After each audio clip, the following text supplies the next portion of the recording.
지금부터 제27차 수석 보좌관 회의를 시작하겠습니다. 대통령님의 모든 말씀이 있겠습니다. 네, 수석 보좌관, 비서관 여러분, 일이 많죠? 힘들죠? 아닙니다 소리는 아주 약하게 들리고. 근데 또 뭐 병원 간 직원들이 있다면서요?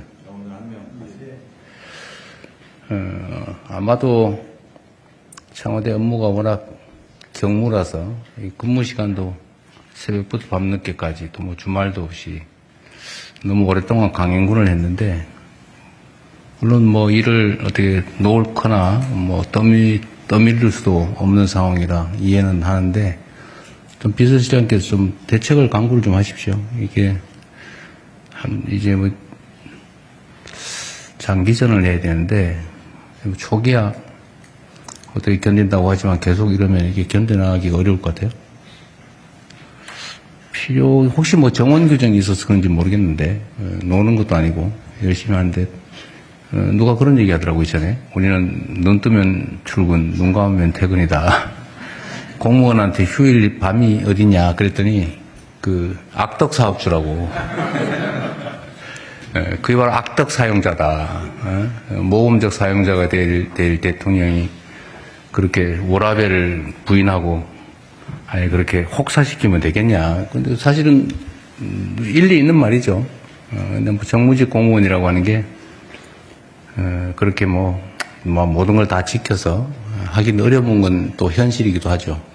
그래도 뭐 권력을 남용하고 누리면서 일도 안 하고 그러면 몰라도, 그게 아니고 정말 최선을 다하는데 이렇게 막 쓰러지고 이런 상황이 발생하면 그것도 바람직한 일은 아니어서, 필요하면 혹시 정원 규정에 문제가 없으면 또는 정원 규정을 고쳐서라도, 너무 업무가 과중한데 인력 보강도 좀 하시고요.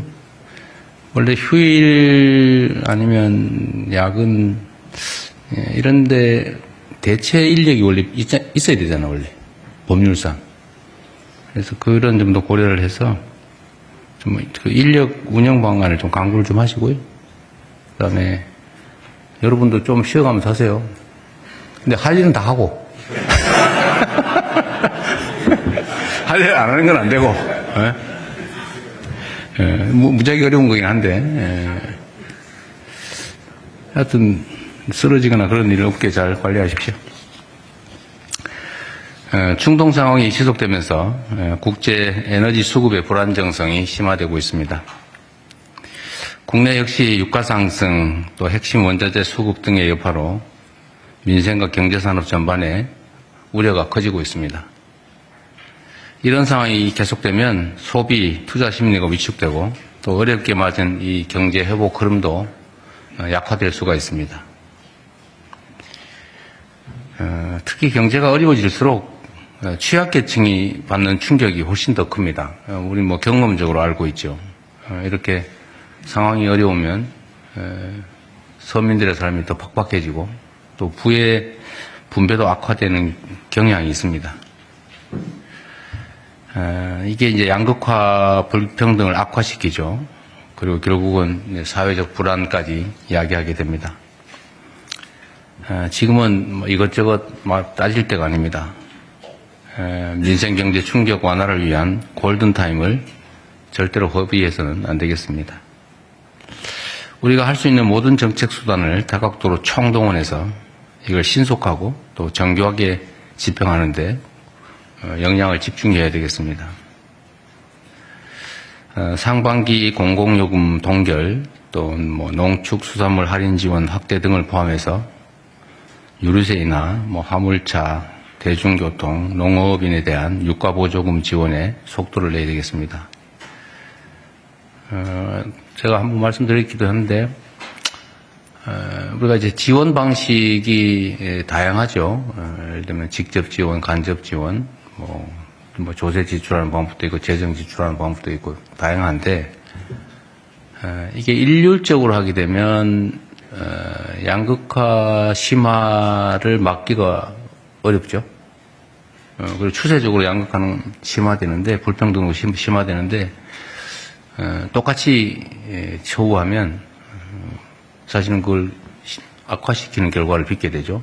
그래서 약화될 수 있도록 해야 되고, 그러려면 직접 지원 방향으로 바꾸고 또 차등 지원을 통해서 어려운 쪽에 더 많은 지원이 될 수 있도록 하는 게 필요하지 않을까 싶습니다. 이런 인식들이 있는데, 우리가 조세 연간 감면액이 한 70조 된다 그랬던가요? 80조? 근데 그거는 이제 간접적으로 느끼지 못하게 그냥 깎아주는 거니까, 잘 못 느끼는데, 또는 뭐 세금을 일률적으로 깎든지 아니면 일반적 지원 형태, 뭐 유류세 감면처럼 일반적 지원을 하게 되면 사실 잘 못 느끼는데, 예를 들면 이제 특정해서 재정 집행의 효율성을 높이기 위해서 계층 타겟을 명확하게 해서 차등적으로 지원하면 이제 직접적으로 차등적인 지원을 하게 되니까 매우 재정 집행이 효율적이긴 한데, 이걸 보면 또 퍼준다, 포퓰리즘이다 이렇게 비난하고 발목을 잡는 경우들이 많이 발생합니다. 눈에 띄니까, 또 차등이 눈에 보이니까. 그런데 그런 비난들은 사실 바람직하지는 않죠. 그래서 꼭 필요한데, 직접 지원을 하는 것이, 또 직접 지원을 하더라도 현금 지원하기보다는 뭐 지역화폐 형태로 지급해서 전액 매출로 소상공인 지역상권의 매출로 전환하면 이중 효과가 있는 거 아닌가 싶어요. 그런 점들을 감안해서 정책 판단을 해주시기 바랍니다. 나프타 같은 핵심 원자재 물량 확보도 총력을 기울여야 되겠습니다. 마침 식용유, 라면 생산업체들이 내달 출고분부터 일부 제품 가격을 최대 2자릿수까지 인하한다고 보고를 받았습니다. 국민의 물가 부담 완화와 민생 안정에 큰 도움이 될 것입니다. 아마도 이런 변화의 시기에 상품 가격을 내리는 경우는 아마 거의 처음 아닌가 싶은 생각이 드네요. 위기 극복에 동참해준 기업들에게 감사 인사를 드립니다. 사실 뭐 기업들도 그렇게 녹록하지는 않을 겁니다. 이게 국제 경쟁이라고 하는데 노출돼 있어서 무한 경쟁을 해야 되는 상태라 좀 할 수 있는 범위 내에서 최대한 이익을 확보해야 된다는 점을 이해하긴 하지만, 전 세계적으로 대한민국 물가가 가장 비싼 축에 속한다고 하고, 또 서민들의 삶이 팍팍하기 때문에 어려운 시기에 우리 공동체 일원으로서 조금의 양보를 한다, 또 어려움을 함께 나눈다, 이렇게 생각해 주시기를 부탁드립니다. 그리고 이게 지금 특정 상품 몇 개가 문제가 아니고 전체적으로 산업 전반이 독과점화돼 가면서 국제 경쟁 때문에 어쩔 수 없는 측면이 있죠. 독과점화되고 규모가 커지면서 사실 독점적 지위, 과점적 지위를 남용하는 상황이 많이 발생하고 있어요. 이런 영역들을 잘 찾아내서 부당하게 이익을 취하는, 그래서 부당하게 물가를 과중하게 부담시키는 그런 품목들에 대한 조사, 추적, 그다음 시정 조치에 또 적극적으로 각 부처들이 나설 수 있게 해주시기 바랍니다. 위기일수록 민생 안정과 경제 회복이 뒷걸음질 치지 않게 재정의 신속한 투입도 꼭 필요합니다. 결국 추경 편성을 하지 않을 수가 없는데, 추경 편성도 최대한 신속하게 해주시기 바랍니다. 이게 뭐 추경 편성하기로 결정하고 나면 보통 뭐 한두 달씩, 빠르게 한다고 하는 게 한두 달씩 걸리는 게 기존의 관행인 것 같은데, 어렵더라도 밤새서, 정책시장님 아시겠죠? 밤새서, 그 주말이 어디 있어요 지금? 방금 전까지 좀 편하게 하라고 하시는데. 그건 그거고. 어쨌든 최대한 신속하게. 그렇게 하겠습니다. 어쨌든 우리가 국민들께 해드릴 수 있는 일들이 이런 거죠. 똑같은 역량을 가지고 일을 하되 어쨌든 시간을 최소한으로 줄이고, 또 중간에 새는 데 없게 치밀하게 또 안도 만들고, 어렵긴 하겠지만 그렇게 하는 게 실력이자 역량 아닐까 싶어요. 잠 좀 덜 주무시도록 하시고. 요새 눈이 좀 팽해지시는 것 같긴 한데, 예. 그래도, 인생살이 팍팍해서 가족들 끌어안고 죽어버릴까, 그런 생각하는 사람들에 비하면 행복하지 않습니까?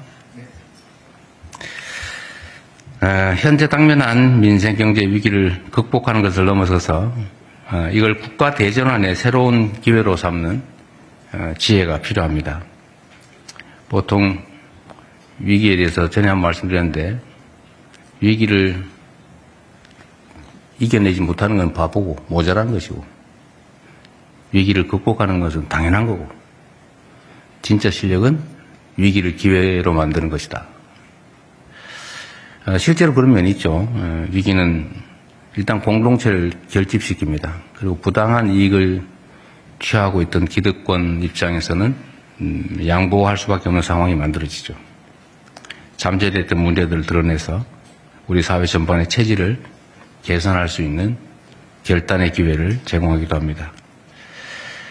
특히 이번 중동발 위기를 통해서 우리 사회 곳곳에 쌓여 있는 불공정하고 또 불합리한 각종의 탈법, 편법을 바로잡을 필요성이 다시 한번 확인되고 있습니다. 이런 위기 상황을 이용해서 자신만 살겠다, 나 이번 기회에 좀 돈 많이 모아봐야 되겠다, 뭐 이런 분들이 있을 수 있는데 그건 잘못됐죠. 쇳불도 당기게 된다고 비정상의 정상화에 대한 국민적 열망이 높은 지금이야말로 대전환에 속도를 내고 실제 성과를 낼 수 있는 기회입니다. 에너지 수급 통로의 다변화, 불합리한 유류시장 개혁, 자본시장 투명성 강화를 비롯해서 재생에너지 중심으로 신속하게 전환할 수 있도록 박차를 가해야 되겠습니다. 석유화학 구조 개편 등 핵심 산업개혁도 흔들림 없이 이어가야 되겠습니다. 국회가 오늘 대미투자특별법을 합의 처리한다고 합니다. 이번 위기가 경제산업의 대전환을 이끄는 기회가 되도록 여야가 다시 한번 힘을 모아주시기를 부탁드립니다. 그리고 우리 국민의힘을 포함한 야당에도 감사 말씀을 다시 한번 드립니다. 입장은 이해하죠. 여러 가지 어려움들이 있을 텐데도 이런 대외적 관계에서 문제가 되지 않도록 이렇게 협조해 주신 점에 대해서 다시 한번 감사드립니다. BTS 광화문 공연을 앞두고 세계의 관심이 대한민국에 집중되고 있습니다. 수많은 인파가 몰릴 것이기 때문에 무엇보다 사전에 현장 관리 방안을 철저하게 수립 시행해야 되겠습니다. 교통, 응급의료 체계를 세밀하게 점검하고 특히 안전대책 그리고 화장실 같은 편의시설도 신경 써주시기 바랍니다. 바가지 상술에 대한 단속 제재도 엄정하게 해야 되겠습니다. 이 바가지 상술이 이게 일회적인 게 아니라 대한민국의 이미지를 나쁘게 해서 앞으로 대한민국의 주력 산업이 되어야 될 관광 산업에 상당한 타격을 가할 수도 있습니다. 이번 공연이 K컬처의 위상을 높이는 계기가 되도록 세심하게 신경 써주시기 바랍니다. 이상입니다.